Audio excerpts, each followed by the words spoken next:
Vamos entonces con la réplica de la oposición al presidente. Habla Julio César Triana de Cambio Radical. Y como el presidente de la República no está, pero aquí lo que se está aplicando es el estatuto de la oposición y los medios nacionales transmiten estas inquietudes, quisiera recordarle al presidente Petro algunas de las cosas que durante estos 4 años le escuchamos decir. Abro comillas, como dijo alguna vez Bolívar, la unión debe salvarnos, como no destruirnos. Y es hora de dejar atrás las diferencias ideológicas para trabajar juntos. Cumpliré y haré cumplir nuestra Constitución. La unidad no puede ser una retórica o un mero discurso. Presidente Petro, si me está escuchando, estas frases las recuerdo porque usted las dijo aquí a pocos metros de este Capitolio el 7 de agosto hace 4 años, cuando usted juró defender la Constitución y la ley. Y hoy puedo afirmar que lo único que hemos visto estos 4 años ha sido retórica y populismo y un permanente deseo de dejar a una Colombia profundamente polarizada. Esta es, señores congresistas y colombianos que me están viendo, esta es la primera vez que un Congreso toma posesión en medio de marchas y protestas promovidas por el propio y el mismo presidente. Esta es la primera vez que un presidente desconoce el resultado de unas elecciones porque no ganó el candidato de él. Esta vez es la primera vez que Colombia contó con un presidente que compartió tarima con los más peligrosos jefes de bandas criminales de este país. Esta vez es la primera y única que hemos visto cómo en un gobierno escándalos de corrupción estallan cada 8 días y el gobierno mira para otro lado. Sin embargo, pese a estos lamentables hechos de la gestión de hoy del presidente Petro, nuestra patria, nuestra democracia y nuestras instituciones demostraron ser mucho más fuertes que el presidente de turno y que sus intentos permanentes por destruirlas. Incluso fueron más los múltiples intentos por demostrar un presunto fraude electoral que hoy solo hace parte de una narrativa política. ¿Acaso el presidente que no quiso escuchar la oposición olvida los ataques permanentes contra la independencia del Congreso? ¿Acaso el presidente olvida los ataques a las Cortes cuando no le fallaron como él quería? ¿Acaso el presidente olvida los ataques a los medios de comunicación o periodistas cuando estos no comunicaban lo que él quería, sino que le comunicaban al país la verdad? Hace unos meses, el doctor Germán Vargas Lleras, que hoy no nos acompaña, escribió una reflexión con la que coincido plenamente y me permito leer una parte. En las situaciones más difíciles para el país, no hay momento para callar ni de agachar la cabeza, porque cuando la oposición renuncia a denunciar los abusos del poder por miedo a incomodar el gobierno, quien termina perdiendo no es la oposición, sino la democracia. Y eso fue lo que hicimos durante estos 4 años, ejercer un control político respetuoso, firme, con ideas, pero sin miedo. Hoy, en este reclamo y esta intervención, puedo decirle al presidente Petro que cómo uno pudiera entender los ataques que él hizo a la oposición. ¿Acaso olvida el país que nos tildó de enemigos del pueblo, de aliados de la mafia, de asesinos, de nazis. ¿Cómo olvidar un 1 de mayo cuando para amilanar el Congreso ondeó la bandera de guerra a muerte? No, señor presidente Petro. Hoy a usted, curiosamente, y a su partido, le toca volver a la oposición. Y desde este atril le pido al nuevo gobierno que le dé todas las garantías a la oposición para que ninguno de ustedes vaya a sentir el temor que sentimos quienes hicimos oposición estos 4 años. Hoy, a propósito de la euforia de quienes respaldan al presidente, lo que hemos escuchado son las cifras que cada 20 de julio aquí nos traen, unas cifras que en nada se parecen a la verdad del pueblo colombiano. Hoy el presidente Petro habló de la arquitectura de la economía del gobierno de él. Pues le digo, donde esté el presidente, que la arquitectura económica del gobierno de él no es la arquitectura de miles de familias que no tienen empleo, que no tienen trabajo y que no pudieron adquirir una vivienda. ¿Olvidan acaso que fue en este gobierno en el que se acabó el programa Mi Casa Ya? Programa que le daba vivienda a 65.000 colombianos por año. Olvidan que fue en este gobierno donde reinó el derroche y la corrupción. Se crearon más de 10 embajadas y decenas de consulados para pagar favores políticos.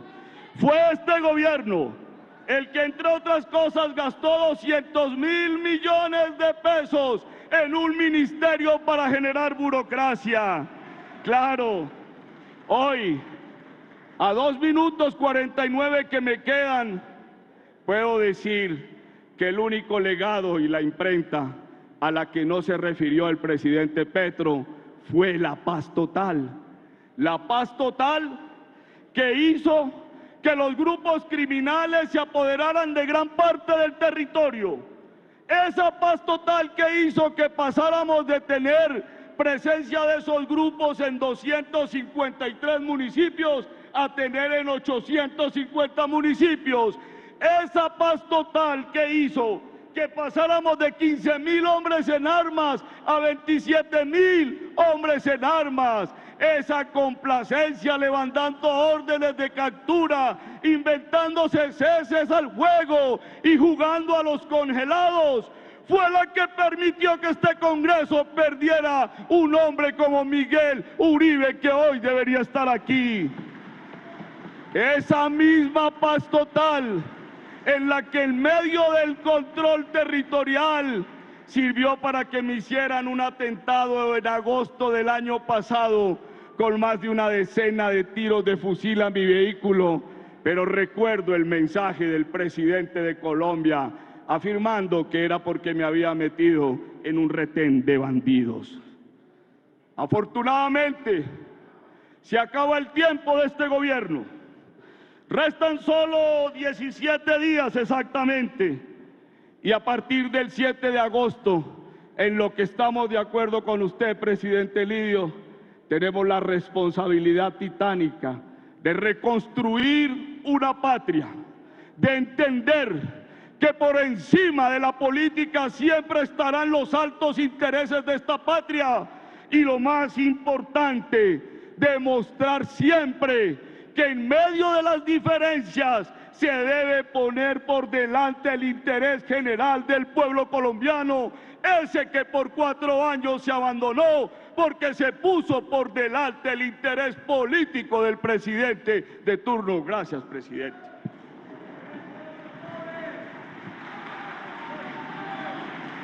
Señores, muy bien. Fue la intervención del representante Julio César Triana. Continuamos con Andrés Forero, por favor, senador. Voy a hacer la aclaración.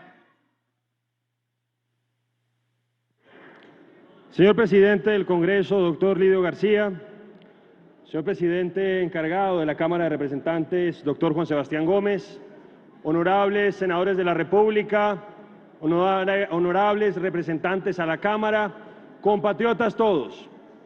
Como lo decía el representante Julio César Triana, hubiéramos esperado que, como lo había hecho el señor presidente de la República durante los 3 años anteriores, hoy hubiera esperado esta réplica de la oposición. Porque hay que decir que en esta ceremonia republicana, que cierra un ciclo y empieza otro en el Congreso de la República, lo que le corresponde en este momento a la bancada del Centro Democrático es hacer un ejercicio de rendición de cuentas y contarle al país en qué ha consistido nuestro comportamiento político y nuestra actividad legislativa en el último cuatrenio. Sea lo primero, rendirle un sentido homenaje a nuestro mártir, a nuestro querido amigo Miguel Uribe, a ese político formidable y ser humano excepcional que atestiguó con el sacrificio supremo su amor por Colombia y su futuro, y que se ha convertido para nosotros en inspiración, en guía y estímulo para seguir trabajando incansablemente por un país en el que ningún niño tenga que repetir la tragedia que él y su hijo Alejandro tuvieron que vivir.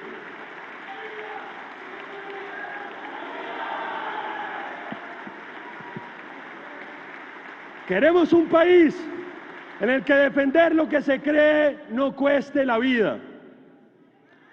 También le hacemos a nadie, naturalmente. Eso es lo que hemos dicho, que a nadie le cueste la vida. También le hacemos un reconocimiento a los compañeros y compañeras de tantas batallas democráticas que honraron a nuestro partido y a este Congreso con su trabajo y patriotismo, y que por distintas razones hoy no nos acompañan.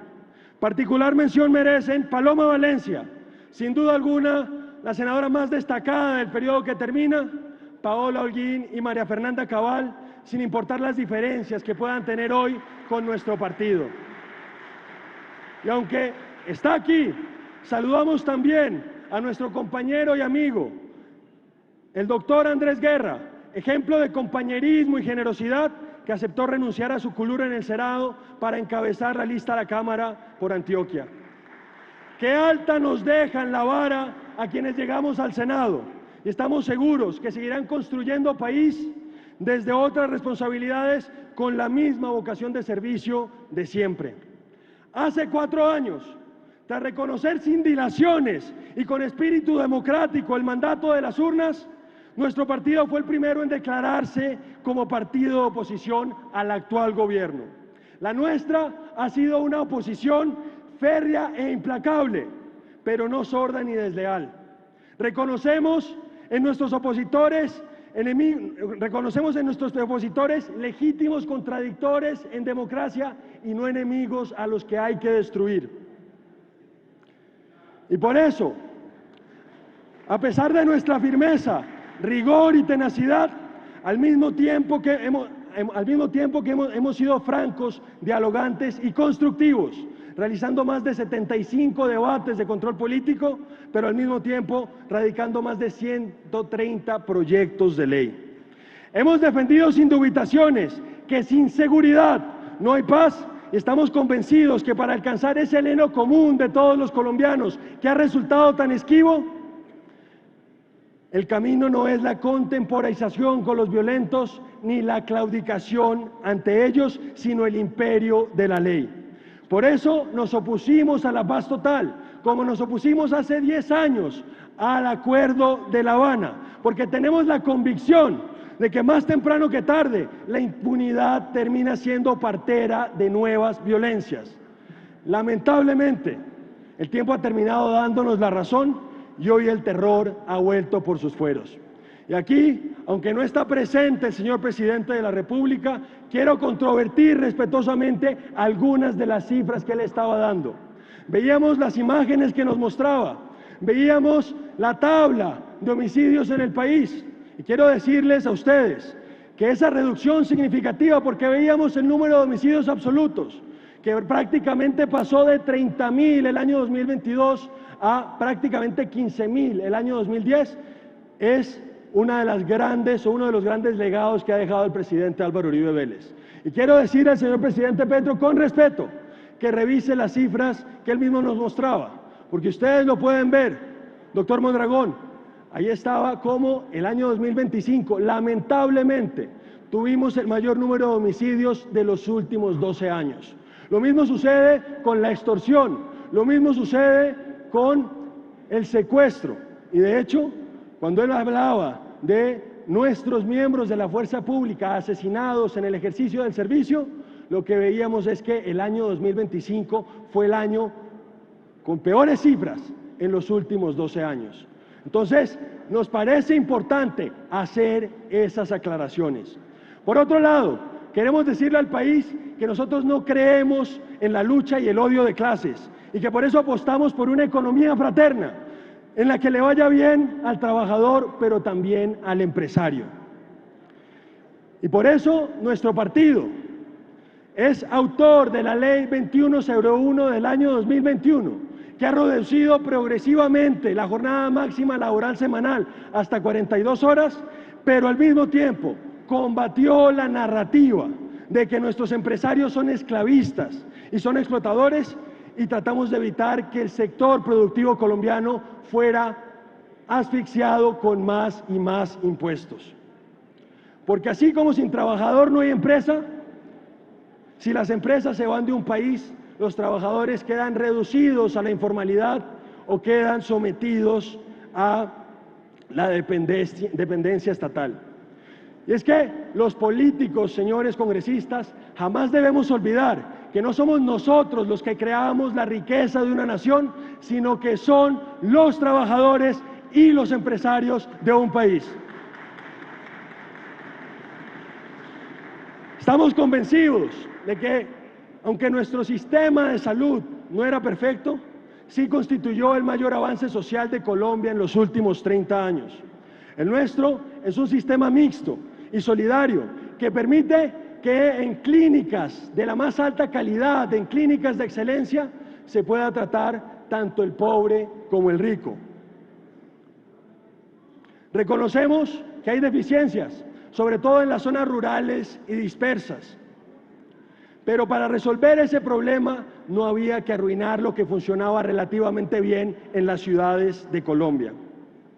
Por esa razón, y reconociendo que como cualquier sistema de salud en el mundo requiere ajustes y reformas permanentes, nuestro partido se opuso con rigor a lo que considerábamos que era una reforma estatizante y cuyos pilotos, el FOMAC y las EPS intervenidas, han generado lamentablemente la crisis sanitaria más grave de los últimos años en el país. Y aquí contrapunteo nuevamente con el señor presidente de la República, porque veíamos algunas cifras que él hablaba de mortalidad infantil, de mortalidad perinatal, y ustedes pueden revisar que él hablaba de valores absolutos, no hablaba de tasas. Y hemos visto que ha habido un desplome demográfico en el país. Entonces es importante hacer esa precisión. Pero además también invito respetuosamente al señor presidente de la República a que hable con las asociaciones de pacientes. Yo denuncié cómo el interventor Bernardo Camacho, 8 meses interventor de 9 EPS, salió con 10 años de órdenes de arresto por desacato a fallos de tutela.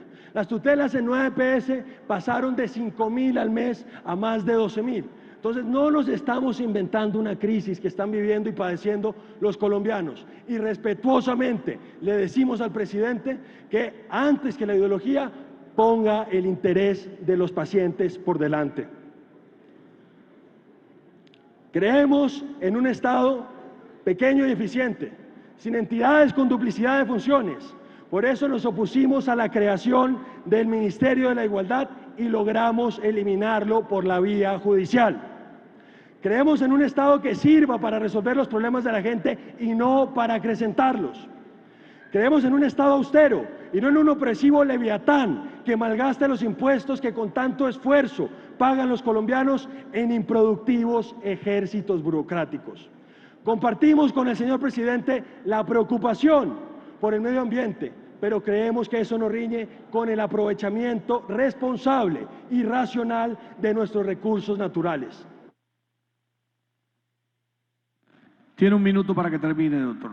Gracias, presidente. Colombia es un país con muchísimas necesidades sociales y por eso no puede dar el lujo de renunciar a su riqueza. Por esta razón nos opusimos a la política energética del actual gobierno y propendimos siempre por nuestra seguridad y soberanía energética y tratamos de evitar la crisis que hoy toca a las puertas del país. Al presidente electo, al doctor Abelardo de la Espriella, le enviamos un saludo afectuoso y fraternal y le reiteramos nuestra decisión de ser partido de gobierno y apoyar todos aquellos proyectos en los que tengamos identidad programática. El 7 de agosto recibirá un país partido por la mitad, una inocultable realidad que exigirá prudencia y responsabilidad en el difícil arte de gobernar. Pero confiamos en que, como él mismo lo ha dicho, gobernará para todos los colombianos sin hablar de vencedores ni vencidos y que a punta de resultados buscará ganarse a quienes no votaron por él. Nuestro partido ha vivido en carne propia la persecución. Sé que va a terminar, termine por favor. Nuestro partido ha vivido en carne propia la persecución política y judicial y por eso reiteramos que siempre que ocupemos cargos de responsabilidad rodearemos de garantías a nuestros contradictores, sin caer en injustas persecuciones y apegándonos siempre al más estricto cumplimiento de la ley. La pluralidad y diversidad de pensamiento es uno de los grandes valores democráticos y hay que decir que en este hermoso país cabemos todos y hay que aprender a construir desde la diversidad. Cierro saludando y haciendo un reconocimiento especial a nuestras Fuerzas Armadas y de Policía por su abnegado servicio y los innumerables sacrificios que día a día hacen por nuestro país. Al decir de Gabriela Mistral sobre los Carabineros de Chile, les decimos a ellos: gracias a los que velan desvelándose y son sin saberlo los guardianes de nuestro sueño y la conciencia de la ciudad. Feliz 20 de julio, feliz Día de la Independencia, que Dios bendiga a Colombia y que Dios bendiga a todos los colombianos.